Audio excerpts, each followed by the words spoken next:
Hey folks, welcome back to another edition of RV at the Tanners. I'm Jim. Hey, today I'm going to talk to you about an updated version of a portable generator.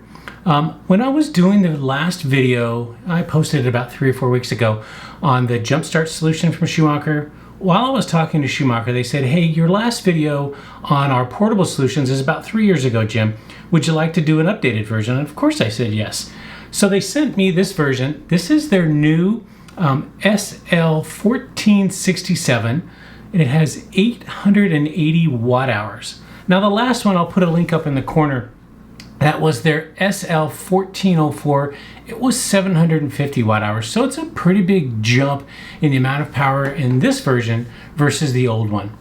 This one comes with a 1000 watt pure sine wave inverter, which allows both of these ports to be used at the same time. Fortunately, it also allows up to a 2000 watt peak surge, whatever you want to call it, for 1/10 of a second. So if you have something that actually jumps up in power when it first starts, this thing can actually surge to 2000 watts, which is pretty cool.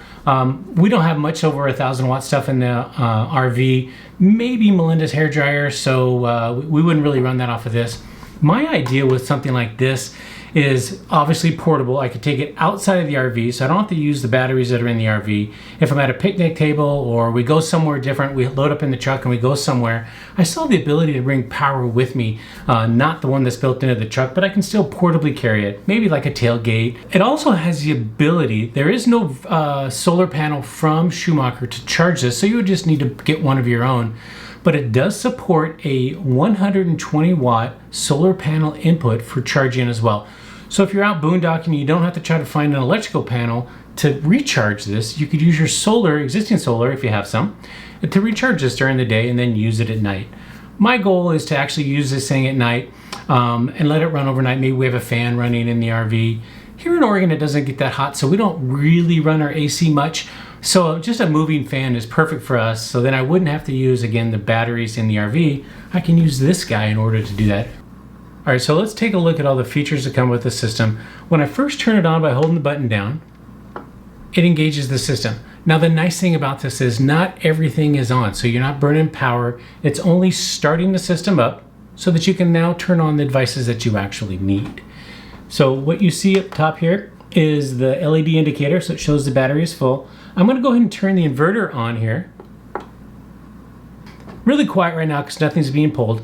I had some stuff on here earlier, and you'll start to hear the fan go after a while, but it's not very loud. What I wanted to point out was these two devices here, the two plugs, share that 1000 watts. So you could have like two 500 watt devices, a 250 and say a 750, but you can't have like two 750 watts. That's going to go over the limit, and it'll probably then put in safety protocols and it'll shut itself down. Moving over here, you would then turn on the DC version. So now I would have a 12 volt, typically called a cigarette lighter, power output, and then you have two additional 12 volt outputs here. You can buy little devices so you could charge something like you could have a little fan running or something like that could plug in here. You would just need to wire that up for yourself. And then finally, it's got some USB ports over here. The nice thing about this one is they've moved away from just the standard USB ports, like the old school ones, and now they actually have a Type-C version.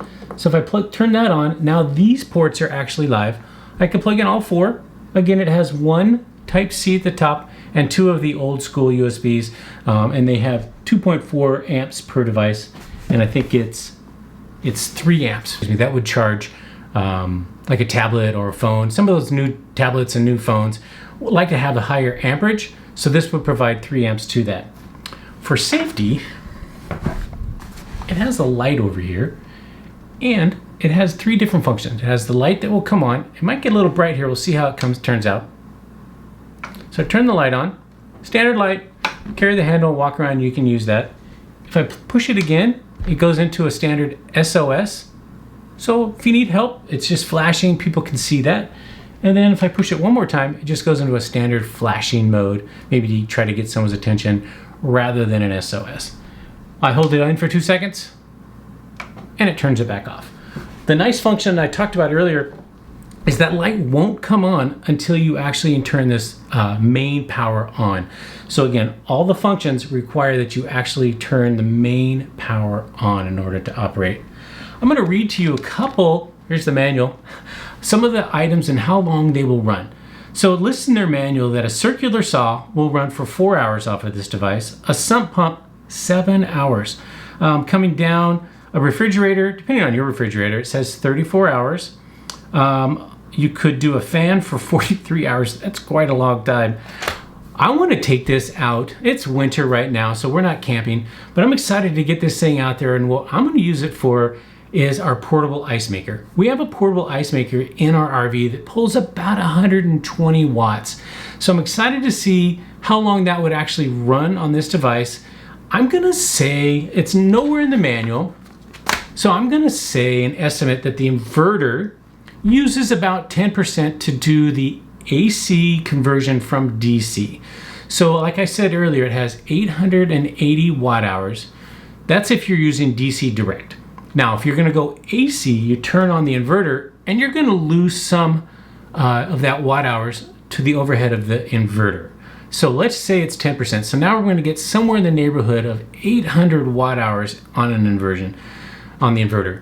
So that's a great way to get a lot of power when you're out remote and know what you're gonna have. So don't think, unfortunately, that the 880 watt hours is on inversion as well, because it's not. You gotta have a little bit of overhead for that inverter to work to convert that DC power off the lithium battery in here to AC. So we'll run a test on that, but realistically, if we have that 120 watt ice maker, I think it can run for quite a while. Those ice makers make ice super fast. You know, the kind that has those little hollow cubes that fall out. Really a neat solution. I've never done a video on one, but I probably should. But I'm excited to have this thing do that for us. So we could do it inside the RV, outside the RV, portable, wherever I need it. Now, if you're saying, hey Jim, that looks really cool, but it's a little big for me. Aha, I got a solution for you.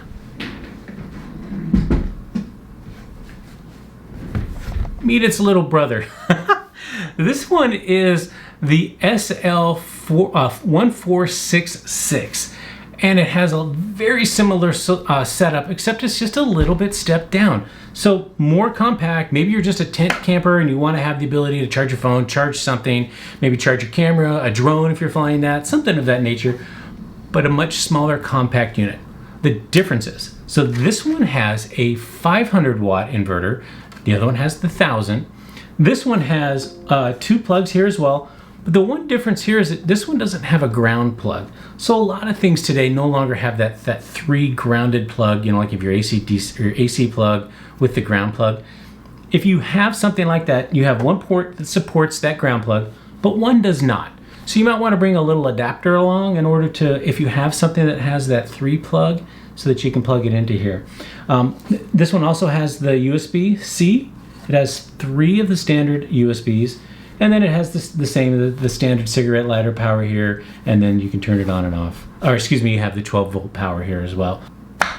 So while smaller, it still packs a pretty big punch. This one carries 535 watt hours, where that bigger one was 880. Again, really nice for somebody who's maybe car camping, tent camping, and they just want to have a little bit of power. Maybe you're running a light at night inside your tent. Great solution for that. Again, this one can also charge off of a solar, so you use it at night, fill it back up during the day. Really good solutions if you're actually wanting to get out there, but you still have to have some of your devices charged and you want to maintain that. If you're just a tent camper, backpack in and out, you don't need anything like this. Just get out there and enjoy yourself. But a lot of us still like to maintain the charge on some of our electronics, have a light, have access to some type of electricity. So that's about a wrap to this video. If you have any questions on either one of the 2 devices I showed you today, just put them down below and I'll get back to you as soon as I can. If you guys ask me some technical questions, which I really do enjoy, and I can't answer them, I'll just ping my contacts at Schumacher, and give me a day or 2, and then they probably will respond back to me, and I'll put them down below for you. So hopefully that helps answer some of the questions for you. Thanks for watching, and have a great day. Bye. So if you haven't done so yet, please remember to hit the subscribe button, and then hit the little bell so that it reminds you when we post new videos.